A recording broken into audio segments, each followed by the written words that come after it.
ఉల్లా జరంత లాలి జరంత ఐ జరంత మన వీడియోలో కూడా జరంత చూడుర్రుల్లా అందరు ఎట్లున్నారు మంచిగున్నారా అందరు ఎట్లున్నారు అనేది కామెంట్ సెక్షన్ లో కామెంట్ చేయండి. Welcome to my YouTube channel టుంచా stories and vlogs and welcome to another my new video. నేనైతే లేట్ చేయకుండా ఇటు వ్లాగ్ ముచ్చట్లోకి వెళ్ళిపోతా. ఇంకా మీరు కూడా లేట్ చేయకుండా మన వీడియోకి ఒక చిన్న లైక్ ఇచ్చి కొత్త వాళ్ళు ఎవరైనా మన ఛానల్ చూస్తున్నట్టయితే సబ్స్క్రైబ్ చేసుకుని ఆ పక్కనే ఉన్న బెల్ ఐకాన్ అయితే కొట్టేసేయండి. అసలు డైలీ వ్లాగ్ షూట్ చేద్దాం అనుకునుడే అవుతుంది. నేను అనుకుంటున్నా కొంచెం షూట్ చేయగానే నేను సిక్ అవ్వడం వామిటింగ్స్ అవ్వడం వల్ల అసలుకి ఓపిక ఉండకపోవడం వల్ల వ్లాగ్స్ షూట్ చేయలేకపోతున్నా. అండ్ నేను కూడా ఇంట్లో పనులు ఏం చేయట్లేను కాబట్టిగా కూడా అసలు ఏం వ్లాగ్ షూట్ చేయాలో నాకు అర్థం కాక అసలు లాంగ్ వీడియోస్ షూట్ చేయట్లేను. ఇంకా మా బావనైతే మార్నింగ్ లేచి ఇల్లుడిచి బోలు తోమేసి ఇంకా చపాతీ కూడా చేసి ఉండే, మహాకి కూడా స్నానం చేపించి ఫ్రెష్ చేయించిండు ఆల్రెడీ. ఇంకా ఇంట్లోకి ఆయిల్ ప్యాకెట్ అయిపోతే ఆయిల్ ప్యాకెట్ తీసుకొచ్చి అక్కడ పెట్టేసి ఇంకా మోటార్ వేసి చెత్త బయట పడేసి ఇవన్నీ చేసి అయితే ఇంకా ఆఫీస్ వర్క్ మీద బయటకి అయితే వెళ్ళిండు. యాక్చువల్లీ ఇక్కడ నా బిడ్డకి నేను ఏం తినిపిస్తున్నా అంటే చపాతీ తినిపిస్తున్నాను. తను ఆల్రెడీ ఒక చపాతీ తినింది.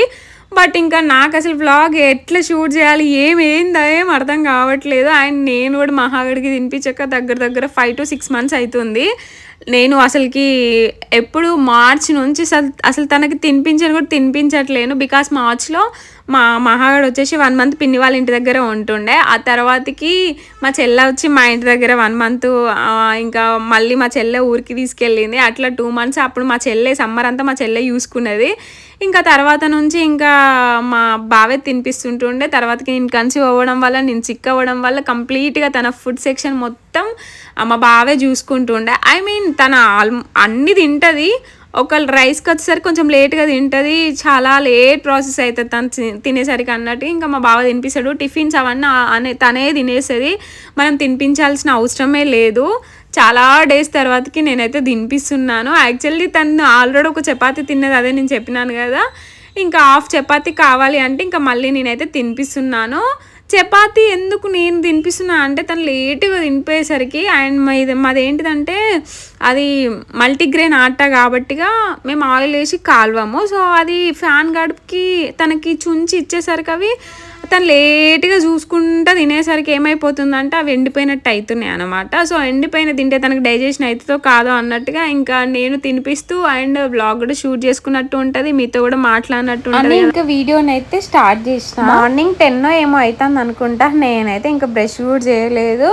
నాకైతే ఏంటంటే బ్రష్కి చేసుకునే ముందు ఒక 2-3 times వామిటింగ్ అయిపోతుంది.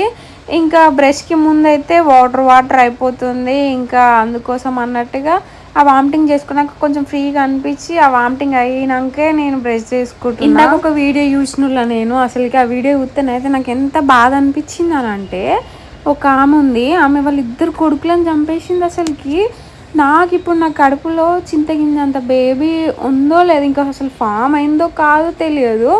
అసలు నా సిచ్యువేషన్స్ బాగాలేక అబార్షన్ అన్న థాట్ వస్తేనే నా గుండె పగిలిపోయినట్టు అయిపోయింది. నా బిడ్డ హార్ట్ బీట్, అంత చిన్న పాప హార్ట్ బీట్ హాస్పిటల్లో విన్నాక నాకు ఎంత హ్యాపీగా అనిపించింది అంటే అసలు ఇంకేం అక్కర్లేదు అన్న ఫీల్లోకి వెళ్ళిపోయినా. నేను కడుపులో ఉన్న ఇంత చిన్న గుడ్డు కోసమే నేను అంత హ్యాపీగా ఫీల్ అవుతున్నా. అన్ని రోజులు మోసి కానీ అంత పెద్దోళ్ళు అయినాక అసలు ఎట్లా చంపబుద్ధి అవుతుందో ఏమో నాకు అసలు అర్థమవుతలేదు. ఇది ఎంత దారుణం అంటే ఆ లారీ డ్రైవర్ని లవ్ మ్యారేజ్ చేసుకున్నదంట. వాళ్ళ ఆయనకి ఎఫ్ఐఆర్ ఉంది వేరే వాళ్ళతో అన్నట్టుగా ఈమెకు అనిపించి ఆమెకి వాళ్ళ ఆయనకి గొడవలు అవుతుంటే 9 months బ్యాక్ చిన్న కొడుకునేంటి 3 పిల్లలంట. మళ్ళీ ఆమెకి చిన్న కొడుకునేంటి వాటర్ ఉంటుంది కదా సంపులో, అందులో వేసి చంపేసిందంట. దాన్ని ఎట్లా క్రియేట్ చేసిందంటే అనుకోకుండా అది అయింది అన్నట్టు క్రియేట్ చేసిందంట. అప్పుడు అందరు ఇంకా నమ్మేసిల్లంట. ఎవరైనా తన బిడ్డని తను ఎందుకు చంపుకుంటుంది అనేసి అనుకుంటారు కదా. సో అట్లా నమ్మేసిల్లంట. మళ్ళీ ఆ బాబు చనిపోయి 9 months కూడా కావట్లేదు. ఇంకొక కొడుకుని పెద్దోడంట, ఒక 4-5 years బాబు అనుకుంటా, ఏజ్ నాకు అంత తెలియదు కానీ పెద్దోడేనంట. ఆయనకి ఏం చేసింది, కత్తితోటి ఇట్లా పొడిచిందంట. దాన్ని కూడా అంటే ఆయనకైనా చేసుకున్నట్టు క్రియేట్ చేసిందట. హాస్పిటల్ తీసుకెళ్తే లక్కీగా ఆ బాబుకి ఏం కాలేదంట, బతికిందంట. మొన్న రీసెంట్గా బతుకమ్మ రోజు అదేంటి తాడుతోటి ఊరేసినట్టు చంపేసి ఏం తెలియనట్టే బతుకమ్మ దగ్గరికి పోయిందట. వాళ్ళ అత్తమ్మ వచ్చి ఇట్లా ఏడు అని అడిగితే ఇంట్లో పడుకోబెట్టిన జ్వరం అత్తే అంటే ఇంకా తినిపించడానికి వాళ్ళ నాన్నమ్మ పోయేసరికి చనిపోయి ఉన్నాడంట. ఇంక అప్పుడు ఎంక్వైరీ చేస్తే వాళ్ళ పిల్లల్ని ఆమె చంపినట్టు ఇంకా బయటపడిందట. ఏమని చెప్తుందంట, వాళ్ళని చంపేసి నేను చచ్చిపోదాం అనుకున్నాను, ఇన్ కేస్ నేనే చచ్చిపోతే నా పిల్లల్ని ఎవ్వరు చూసుకోరు, అనాథలు అయిపోతారు అని చెప్తుందంట. నిజంగా అట్లా అనుకునేదే అయితే అస్సలు అట్లా చెయ్యదు. అంత క్రూరంగా అందులో వాటర్లో అయితే పాపం ఎంత విలవిల్లాడి చనిపోతాడు చెప్పు. కత్తితో ఒక చిన్న బాబు మెడ కత్తితో పోతే ఎంత పెయిన్ ఉంటుంది చెప్పు. ఈజీగా చనిపోయే దారులు కూడా ఉన్నాయి. ఇంత పాయిజన్ తీసుకొని చనిపోతే అసలు ఎట్లాంటిది ఉండదు, ఊరికే చనిపోతారు. అట్లా ముగ్గురు కలిపి ఒకేసారి చచ్చిపోయేది. ఒకవేళ ఆమె అట్లా అనుకుంటే నేను చంపాలి అని అనట్లేను, చచ్చిపోవాలని కూడా అనట్లేదు. ఇన్ కేస్ ఆమె అట్లా ఫీల్ అయ్యి ఉంటే మాత్రం అంత క్రూరంగా చంపేది అయితే కాదు. డెఫినెట్గా తను కావాలనే ప్లానుడితోటే తనకు అడ్డంగా ఉన్నారనే చంపిందని నాకు అనిపిస్తుంది. పిల్లల మీద నిజంగా అంత ప్రేమ ఉంటే వాళ్ళని చంపాలనో నేను చచ్చిపోవాలనో మాత్రం ఆమె అనుకోదు. వేస్ట్గా ఎవరినో ఎఫ్ఐఆర్ పెట్టుకుంటా, నాకేం అవసరం వానితో, నన్ను అద్దనుకున్నంతో నాకేం అవసరం, కష్టమో నష్టమో నేను కష్టపడి నా పిల్లల్ని పెంచుకుంటా ఇద్దరిని అని ఏదో ఒక పని చేసుకొని వాళ్ళని పెంచుకునేది. కానీ అట్లా మాత్రం అస్సలు చంపదు నిజంగా పిల్లల మీద ప్రేమ ఉంటే మాత్రం. నాకైతే ఈ న్యూస్ విన్నాక మస్తు భయం అనిపించింది, బాధ కూడా అనిపించింది. అసలుకి ఏమో ఇంత ఘోరంగా కూడా ఉంటారా, వాళ్ళకి అసలు చేతులు ఎట్లా వస్తాయో ఏమో అనిపించింది. మా బావతో ఇంక న్యూస్ చెప్పి బాధపడుతుంటే, నువ్వు ఇట్లాంటివన్నీ చూడకే ప్లీజ్, ఇవన్నీ చూసి వాటి గురించి ఆలోచించుకుంటూ బాధపడతా ఉంటావు. అది ఎక్కడనో జరిగిన దానికి ఏదో మన దగ్గరలోనే మన ఇంట్లోనే జరిగినట్టు అట్లెట్లా చేస్తుంది, అట్లెట్లా చేతులు వచ్చినాయి అనుకుంటూ బాధపడతా ఉంటావు. ఈ టైంలో నువ్వు టెన్షన్ తీసుకోవద్దు, ఇవన్నీ చూడొద్దు. ఇట్లాంటి యూత్ నీ మైండ్ ఖరాబ్ అయిపోతుంది అనవసరంగా. ఇంకా నువ్వు బాధపడతా ఉంటే లోపల ఉన్న బేబీ హ్యాపీగా ఉండరు, నువ్వు హ్యాపీగా ఉంటేనే బేబీ హ్యాపీగా ఉంటుంది. నువ్వు ఇట్లాంటి అన్ని టైంలో చూడకు మమ్మ ప్లీజ్, నీ దండం పెడతా, నాకు ఇట్లాంటివి చెప్పకు, నువ్వు చూడకు అనేసి ఇంకా నాకు చెప్తా ఉన్నాడు మా బావ. యాక్చువల్లీ నేను దాన్ని చూడాలని చూడలేదు, జస్ట్ ఇట్లా వస్తే పిల్లల్ని చంపిన కసాయితాలు అనగానే ఎందుకు చూడాలనిపించింది. ఇంకా మనం ఒక తల్లిమి కదా, అసలు ఏమైంది ఏంటి అని చూద్దాం అన్నట్టుగా మా వీడియో చూసినాను. ఇంకా చూసినాక నాకు మస్తు బాధ అనిపించింది. ఇంకా అందుకే మా బావతో షేర్ చేసుకుంటే ఇంకా మా బావ ఏమో అట్లా అంటున్నాడు. ఇంకా నా బిడ్డకైతే తినిపించేసినాకనైతే తనైతే ఇంకా ఒక్కోసేపు వాకింగ్ చేయించిన అనమాట. ఇంకా తను ఆడుకుంటుంది, ఇక్కడ నేనైతే బ్రష్ చేసుకుంటున్నా. యాక్చువల్లీ తను కాకా పడుతుంది అనమాట. ఇక్కడ పక్కన ఆంటీ వాళ్ళ ఇంటికి వెళ్ళడానికి ఇంకా అంకుల్ని అయితే పిలుస్తూ ఉంది, తాత తాత తాత అని పిలుస్తూ ఉన్నది. ఇంకా అంకుల్ ఏమో అప్పుడే బాతింగ్ చేసి ఇంకా దీపం ముట్టిస్తున్నాడంటే ఇంకా చూసిందనమాట కిటికీలకి వెళ్ళి అంకుల్ దీపం ముట్టిస్తా అంటే చూసి ఇంకా పిలుస్తూ ఉన్నది. అప్పటి నుంచి అంకుల్ కోసం వెయిట్ చేస్తూ ఉన్నది. ఫైనల్లీ అంకుల్ వచ్చేది తీసుకెళ్ళిండు, కాసేపు అక్కడ స్పెండ్ చేసింది. ఈ లోపైతే నాకు ఆర్డర్ వచ్చిందనమాట మీషో నుంచి. అదేంటో నా బిడ్డ ఖచ్చితంగా చూడాలి నాకంటే ముందు. ఇంకా ఆర్డర్ అన్న రాగానే వెంటనే మళ్ళీ అటు నుంచి ఇటు దూకింది. మళ్ళీ ఎక్కువసేపు ఏమి ఉండదు, ఇటు నుంచి అటు నుంచి ఇటు పోతూనే ఉంటుంది. ఈ ఇంట్లో కాసేపు ఉండదు, ఆ ఇంట్లో కాసేపు ఉండదు. యాక్చువల్లీ మేము తన బర్త్డే అయిపోగానే తనని ప్లే స్కూల్లో జాయిన్ చేద్దాం అనేసి అనుకున్నాము. తన బర్త్డే ఈరోజు అయిపోయింది. తెల్లారే నేను ఇంకా సిక్ అయిపోవడము, కన్సీవ్ అని తెలవడము, ఇంకా వామిటింగ్స్ దీనంతా వల్ల ఇంకా స్కూల్లో జాయిన్ చేయలేదు. దివాళీ అయిపోయాక జాయిన్ చేద్దాం అనేసి అనుకుంటున్నా. ఓపిక లేకుండా ఓపిక తీసుకొచ్చుకొని జాయిన్ చేయాలి. ఒక్కతే ఇంట్లో ఉండడం వల్ల తనకి కూడా బోర్ కొట్టి పిచ్చిలేసినట్టు అవుతుంది పాపం. అట్లా ప్లే స్కూల్కి మా దగ్గరలో ఉంది, జస్ట్ ప్లే స్కూల్ కొంచెం ఆడుకోవడానికి అండ్ పిల్లలతో టైం స్పెండ్ చేయడానికే పంపిస్తాం అనేసి అనుకుంటున్నాను. తనకు కూడా కొంచెం ఆడుకుంటే కొంచెం తెలివి వస్తుంది, ప్లస్ తనకు కూడా మంచిగా అనిపిస్తుంది కదా, ఊకి ఇంట్లో ఉన్న కానీ కట్టేసినట్టు అవుతుంది. ఇంకా అక్షరాభ్యాసం కూడా చేపించాలి ఈ మధ్య. మా బావేమో బాసరకు వెళ్దాము అంటున్నాడు. ఇంకేదో చిన్న బాసర కూడా ఇక్కడ ఏదో ఉంటుంది అంట టెంపుల్, సిద్దిపేట సైడ్ సంథింగ్ ఎక్కడో ఉంటుంది అంటే, ఏదో నేమ్ చెప్పిండు, నాకు అంత ఐడియా రావట్లేదు. సరస్వతి టెంపుల్ ఏనంట, మినీ బాసర అనేసి అంటారంట. బట్ ఈ టైంలో నాకు నార్మల్గానే జర్నీ పడదు. నాకు నార్మల్ డేస్లో అంటే ప్రెగ్నెంట్ కాకముందు కూడా నాకు కార్లో కానీ బస్సులో కానీ జర్నీ చేస్తే హెవీ వామిటింగ్స్ అయిపోతూ ఉంటాయి. ఇంక ఈ టైంలో ఇప్పుడే ఇంట్లో ఉంటే ఇన్ని వామిటింగ్స్ అవుతున్నాయి. ఇంకా జర్నీ చేస్తే ఇంకెట్లయితుంది చెప్పండి. ఇంకా అందుకోసం అన్నట్టుగా అంత దూరం కూడా నేను జర్నీ చేయలేను. నాకు జర్నీ అంటే పెద్దగా నచ్చదు. ఈ టైంలో జర్నీ అంత దూరం నాకు అస్సలు, బండి మీద నాకు ఏం అనిపించదు, బట్ కొంచెం ఎక్కువ దూరం పోతే బ్యాక్ పెయిన్ వస్తుంది. ఇంకా అందుకోసం అన్నట్టుగా నేనైతే ఎందుకు అక్కడి వరకు పోవడమో, ఇక్కడే భద్రకాళి టెంపుల్ దగ్గర కూడా సరస్వతి టెంపుల్ ఉంది, ఎక్కడైనా తల్లే కదా, సరస్వతి తల్లే కదా, ఎక్కడైనా కానీ ఇంకా చేపిద్దాం ఇక్కడ అంటున్నా. బట్ ఆయనకేమో వెళ్ళాలి మళ్ళీ ఎప్పుడు వెళ్తాము అక్కడ చేపియాలి నా బిడ్డకు అన్నట్టు ఆయనకు ఉంది. బట్ నా బాడీ కూడా కోఆపరేట్ చేయాలి కదా, అక్కడికి వెళ్ళడానికి నాకు కూడా ఓపిక ఉండాలి కదా. చూడాలి ఏమవుతుందో. నేనైతే ఇక్కడికి వెళ్దాం అనేసి అనుకుంటున్నాను. ఆబ్వియస్లీ ఇంకా మా బావ కూడా మొండి పట్టు పట్టేటోడు కాదు, నాకు ఎటు కంఫర్ట్ ఉంటే అట్టే తీసుకెళ్తాడు. బట్ ఆయనకు అక్కడికి వెళ్ళాలని ఉంది.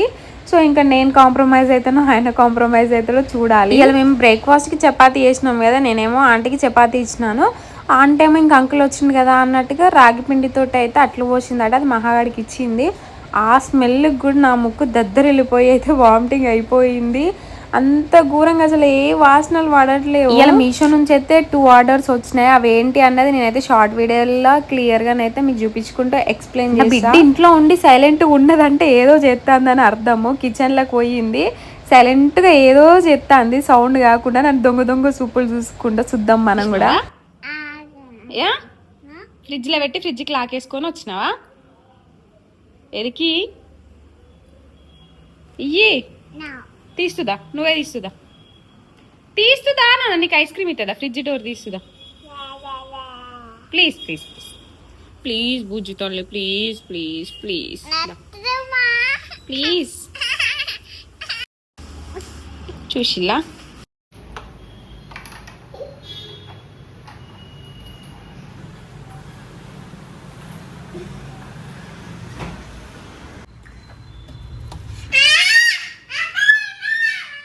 డోరే, ఫ్రిడ్జ్ క్లోజ్ చేయి, డోర్ క్లోజ్.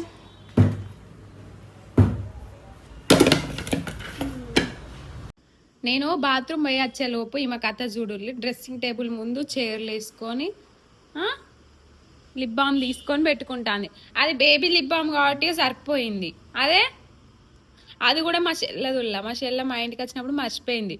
కథం మా చెల్లె మళ్ళీ ఎట్లా మర్చిపోయింది, దాన్ని కొన్నది డైరెక్ట్ ఇడ పెట్టిపోయింది. ఇక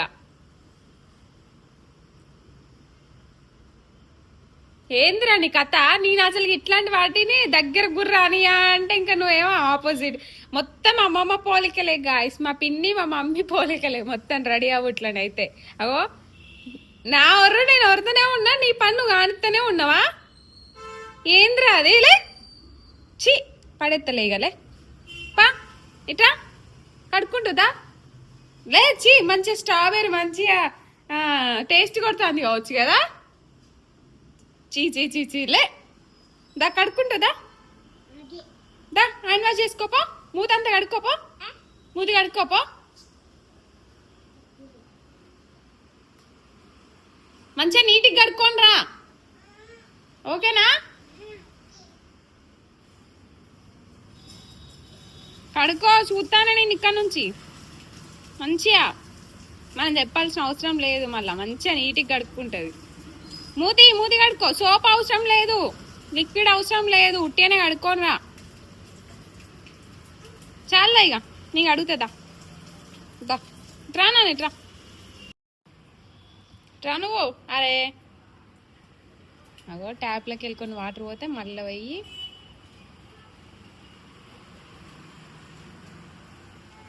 కడుక్కున్నావా? చూపి, దా గుడ్ గర్ల్, దా కమించాయి. మళ్ళీ టెండర్ ఎత్తాను దానా, నేను నీకు మనం కేక్ చేసుకున్నాం. దా ఇంట్లోకి దానా, నాకు హెల్ప్ చేయవా నువ్వు? నేను కేక్ చేశాను, హెల్ప్ చేయ, ఓకేనా? నీకోసం ఏం చేయట్లేను కదా నాన్న, చాలా రోజులు అవుతుంది కదా. అసలు పాపం నీకేం చేయట్లేను, హెల్త్ బాగాలేక. ఈరోజు కొంచెం ఎందుకో పానం అంతా యాక్టివ్ అనిపిస్తుంది, ఏమైతే తెలియదు లాస్ట్ వరకు. కానీ గదెందుకు మళ్ళా, జ్యూస్ కాదురా, ఇదే కథగా నా బిడ్డతోటి. ఈ మధ్యాహ్నం కొత్తగా బొమ్మలు పెట్టక అని అంటుంది, దేవుడి పాటలు. ఒకటేమో వైబ్ ఉంది, బేబీ సాంగ్ వింటాను, ఇంకొకటేమో 2 కృష్ణుని పాటలు వస్తున్నాయి అన్నమాట.